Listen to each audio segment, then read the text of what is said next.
Hey there guys, welcome back to Bam Gam. My name is Leah, your certified Baudelaire for all kinds of kaartehan. For today's video, we're going to talk about this new release from our favorite local brand. And this one is from Untitled Cosmetics. Do you feel the same way? Do you feel the same way?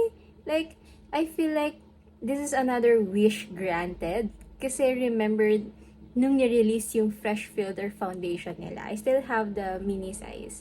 Everyone loves it. Like, wala ko masyadong kilala na hindi nagustuhan tong foundation na to. It's a really nice foundation. I really like the formulation.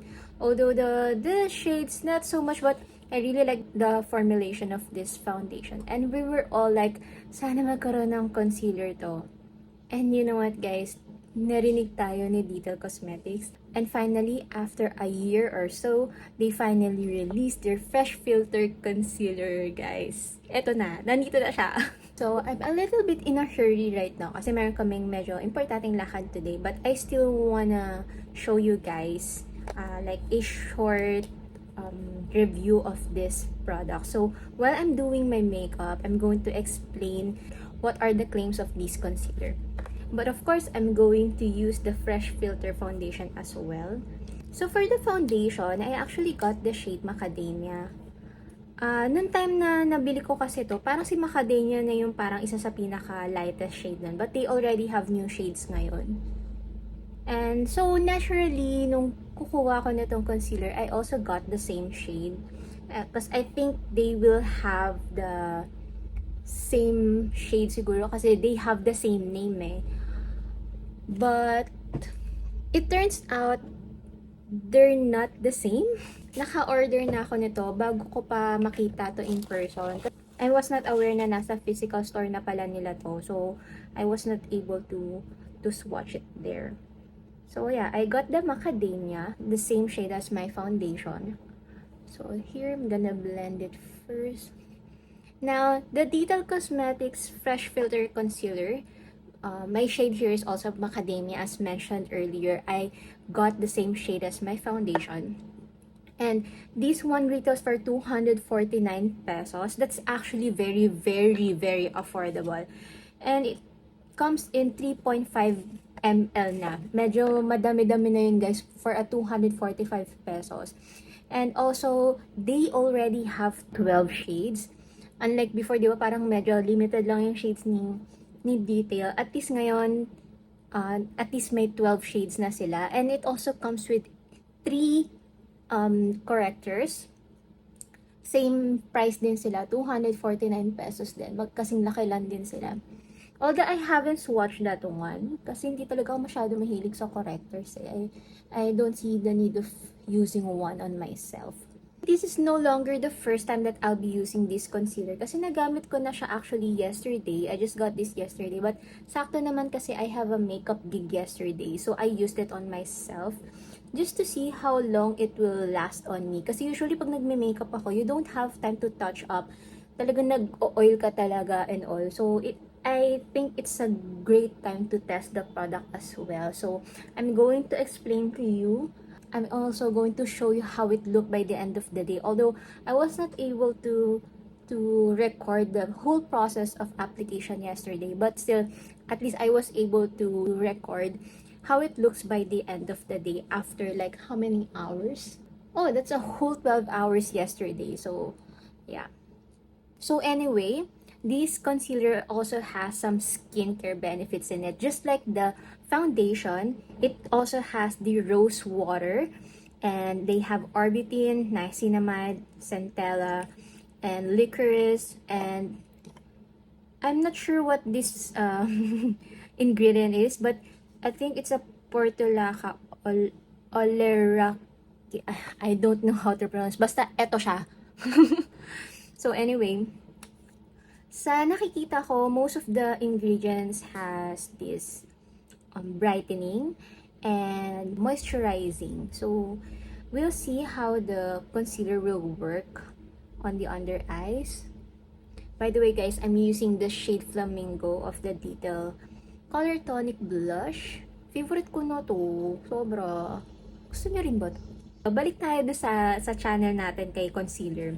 Anyway, other than the skin-loving ingredients, it also claims that they have medium coverage and it won't crease throughout the day, sabi. And it is creamy and easy to blend, sets to natural finish. Yeah, it infused with skin-loving ingredients. So, yun yung ano niya, yun yung claims ng product. So, here it is. You know what, guys? I think before you get to consider, it is better for you to swatch it in person first. Oh, shucks. Nilagyan ko na siya parehas. Dapat pala kabilang side lang. Anyway, I'm gonna show you how it looks when blended. True to its claims, super dali na talagang i-blend, guys. Like, look at that. It's really, really easy to blend. I think it has medium coverage. See? I think this is the type of concealer na maganda gamitin for daily use lang talaga. Here. But if you have dark circles, I think it is better to use their color correctors as well. So, here's how it looks. Sorry, nalagyan ko na dito. Dapat pala hindi muna para nakita nyo yung difference. But, here's how it looks up close. There. So far, I like how it sits on my skin. So, I'm gonna blend it here now. So, anyway, bakit ko ba sinasabi na it is better for you to swatch the concealer first in person before you get the same shade as your foundation? Kasi guys, it turns out they're not the same. I'm gonna show you. Here's the Fresh Filter Foundation in Macadamia.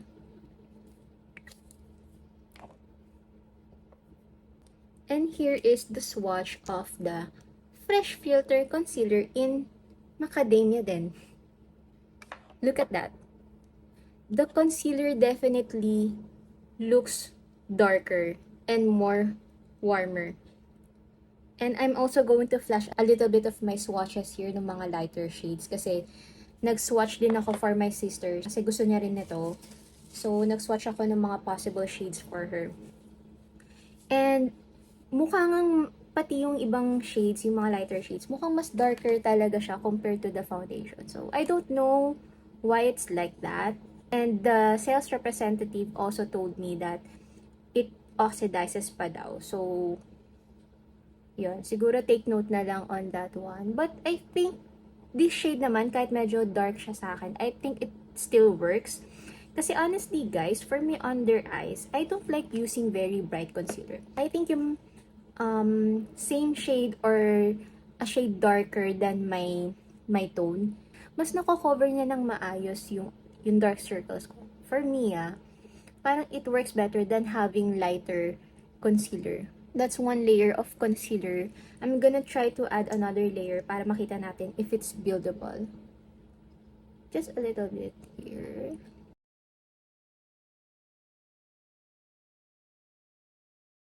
Yeah, definitely you can build this. You can add another layer. Hindi naman niya na-lift yung first layer na nilagay ko. I'm gonna tone down my lights and show you up close. Here's how it looks.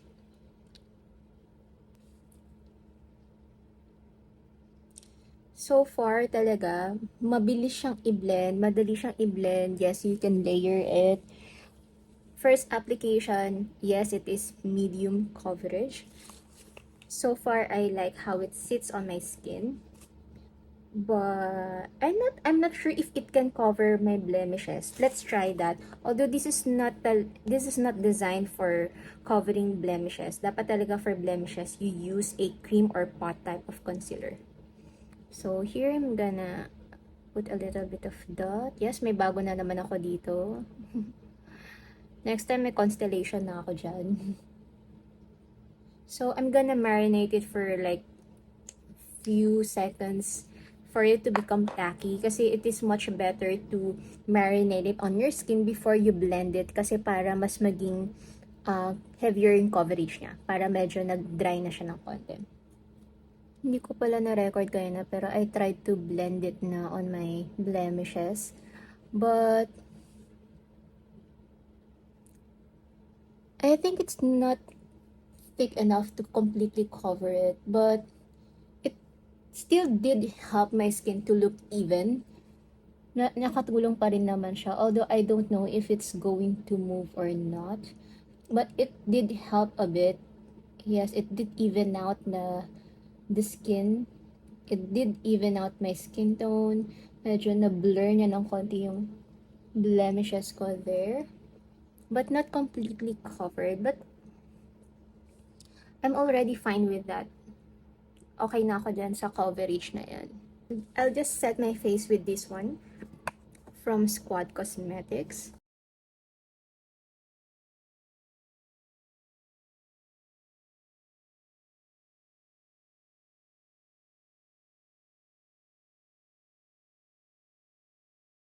Here's how it looks up close. So far, so good. It didn't emphasize any lines or whatsoever. Although wala pa naman kasi talaga ako masyadong prominent lines. Wala pa masyadong wrinkles talaga. But so, there are some concealers kasi minsan na parang kahit ang nipis ng consistency, it will emphasize things that you don't know that's there. Yun mo yun. May mga ganong klaseng concealer. But for this one, wala. As in, it looks really smooth under my eyes. So now, I'll just do the rest of my makeup and I'll be right back. I'm done with the rest of my makeup and here's how it looks. Ang ganda ng concealer under my eyes. I really like how it sits on my skin. And currently, it is 6:30. Pagbalik ko mamayang gabi pag uwi namin, I'm gonna show you how it looks. And I'm also going to show you my check-in last night. Actually, isa lang naman nun pag uwi ko lang. And then we're going to talk about my final thoughts. See you later! Hey there guys, I am back. It is now... so it is now almost 10:30 p.m. and I haven't blotted my face, not even once since nung umalis ako kanina. And now, here's how it looks. As you can see, parang nag-ano na siya, diba? Nag-oxidize na even the foundation. So, here. And then, here's my under eyes.